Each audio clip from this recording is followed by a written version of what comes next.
Welcome back to Joe Grows. I'm back here in the garden. I wanted to show y'all how to plant some carrots. I'm going to be planting carrots and beets, some green onions, and let me see what else I have here. Some garlic chives. And how I know that is, of course, I used my planter. Alrighty, so I'm going back to the list of things I want to grow just to double check.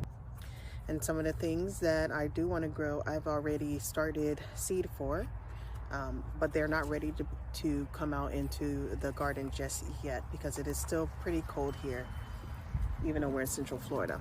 I wanted to show you my peas behind me. As you can remember in my last video, the peas were on each other, but they weren't trellising up.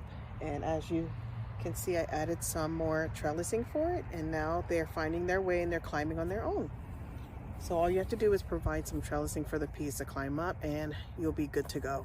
And they already are doing their thing and moving on up, and even got some flowers here.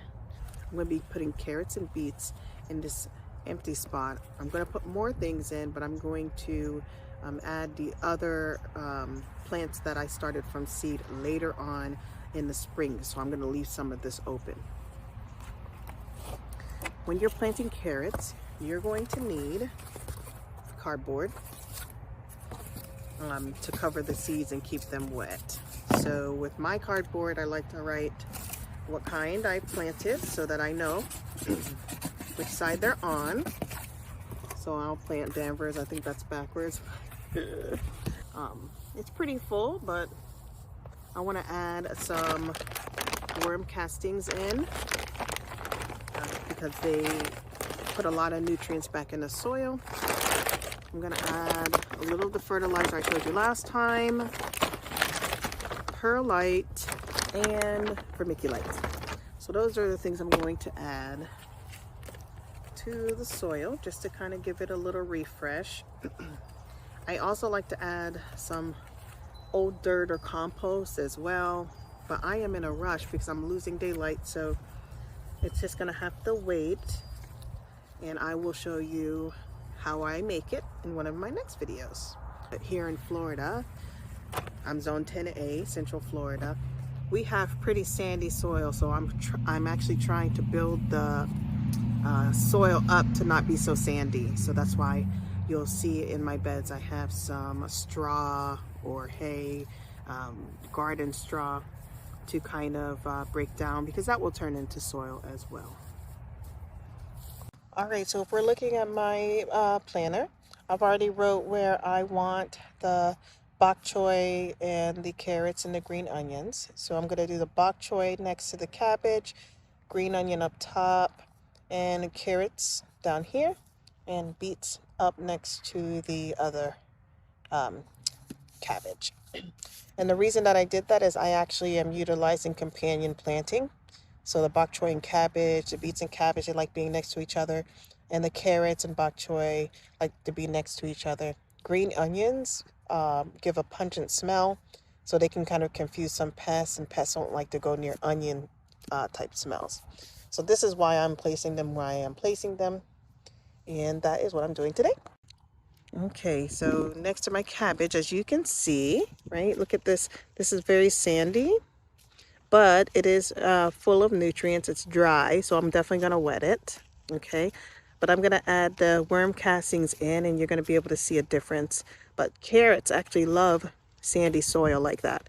They love loose, sandy soil, okay? Here's an idea of what worm castings look like. Dark, rich, full of nutrients. And you can see that compared to what I have here, right? So when you add that in, it's going to add that dark color. It's going to add nutrients to the soil. So I'm only going to do it in this section for now because that's where I plan on planting. This is vermiculite. This is the texture of vermiculite. So the purpose of vermiculite is to actually help hold moisture in. That's why I like to use it, because I do have sandy soil. So I like to mix it all in there Sometimes I mix it before I add it in because I don't like disturbing the straw too much. And also when you are mixing, if you see rocks or sticks and you're trying to plant carrots, they're not going to like that. They won't grow straight down, they'll curve around because they are growing around the rock. So if you see anything big like that, then I would pull it out of the way. And this is perlite, okay? Perlite holds water and it'll expand. As it starts to shrink, the water will leak out, it starts to shrink, and then it'll leave air pockets, which is good because roots need air. You don't want your plants to be growing in a place that doesn't have air in the soil, because then your roots can rot because they don't have any airflow. Not too much air, but it's important. It's kind of like what earthworms do for the soil. They tunnel through, and as they're tunneling through, they're creating air pockets, little air pockets, so that the soil doesn't become compacted, because that's what you don't want. So this will help kind of keep that at bay.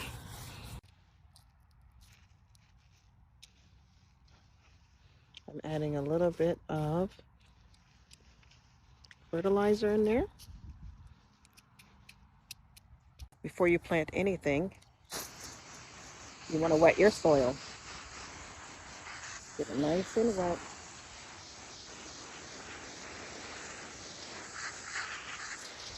You don't have to soak it. Okay, I'm going to give it some time to drain. I'm going to test it out, and then I'm going to wet it again, because the sand sometimes can get in the way of the water absorbing the moisture. This is why I mix everything into my soil. Okay, the first seed I'm going to plant are actually bok choy. So this came from a mature bok choy seed. If I can focus. And I let it dry out on the stem. And let me see if I can do this with one hand. If you crack it open, you see all those seeds? Those are all bok choy seeds. Before I add my bok choy, which is a leafy green, I'm going to add some blood meal to the soil because it actually helps leafy greens. That's what my cabbages love so much. So I'm going to add some of that to the soil before I sprinkle in the bok choy. This is what blood meal looks like. So I'm just going to sprinkle it in. Or I'm going to put my bok choy.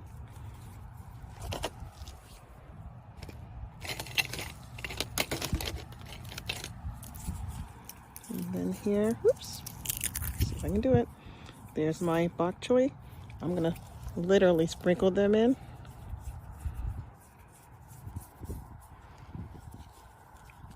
I'm gonna scratch them in just a tad. I wanna get my hands off. And then I'm gonna add the rest, and that's gonna be my bok choy section. Okay, the next thing I'm gonna plant are actually bunching onions. And with bunching onions, you actually will plant all of these in one hole. So I'm just going to put them all in one hole. I'm going to cover them up. And I made about, I'm going to probably do maybe 3 or 4 each square foot, just to kind of do that, because I'm going to be doing my carrots right here, remember? So I'm going to be doing onions, and I'm going to do beets up here. Okay, so I know I planted green onions here because I indented it. You can mark it however you want. You want to keep track while you're doing this. I'm only going to plant half the carrots that I want, and then I think in a week or two, I'm going to plant more carrots on this side. So to plant carrots, you need to dig a trench here, like this. I'm probably going to do 2, to be honest. I am really not a traditional spacing type gardener. Actually, yeah. See, those maybe, no, those are okay. You don't want it too deep. Maybe like a 1/2 inch, okay? Once you've dug your trench, you literally sprinkle, like you're doing pinching salt, and you pinch into the trench all the way down. And I did quite a few. The reason why I do a lot is because sometimes carrot seeds are really hard to germinate. So some people do like the whole pack. If you don't want to do that, it's okay. And I'm going to do that on both sides. The most important part is pinching over the soil over, right? You want to pinch over. Don't mind my hands. It's cold out here. Okay. And then you want to pat lightly where you pinched the soil because you want the seeds to come in contact with the soil. I wanted to show you what beet seeds look like. Okay, there's actually more than one seed in one little, I don't know what you call those. It's like a capsule containing multiple beet seeds. So it is okay to plant one of these in each space. And you can plant quite a few beets in each space. So I'm probably going to plant maybe 12 in a square foot. So literally you poke a hole and drop a seed in there. And you see how big that looks, so you can see where you planted. And of course, pat it so that there's soil contact. Okay, here's an important thing to remember. After you put your seeds in, plant your seeds, lightly watering. And what I mean by lightly, not a lot of force, because you don't want your small seeds like carrot seeds and all of that to come up. And I'm actually going to leave it just like that. So now that's all planted. And another important thing to remember, carrots, okay? So I planted half. As you can see, my first half. This is how I'm keeping track because I know I planted bok choy there. Okay, so carrots need to be covered to germinate. And you want to wet the cardboard. Soak it because you want it to weigh down. I actually decided to wait on a new Karuta because I get such good results with Danvers. And I might actually wet the other side of the cardboard too. Yeah, I'm going to wet the other side of the cardboard as well.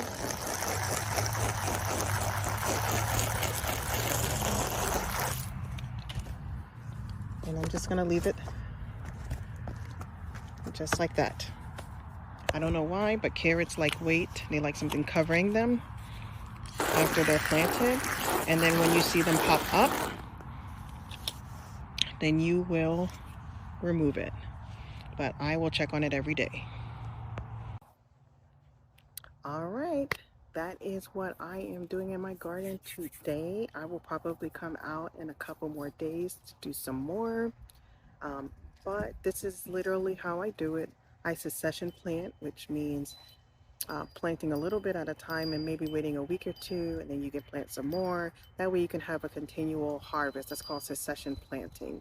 You don't want to plant everything at one time, especially if you don't have the time to can it all and eat it all and process it all, meaning process meaning like chopping it up and putting it in a freezer and everything. I don't like to garden that way. I like to garden as I'm eating.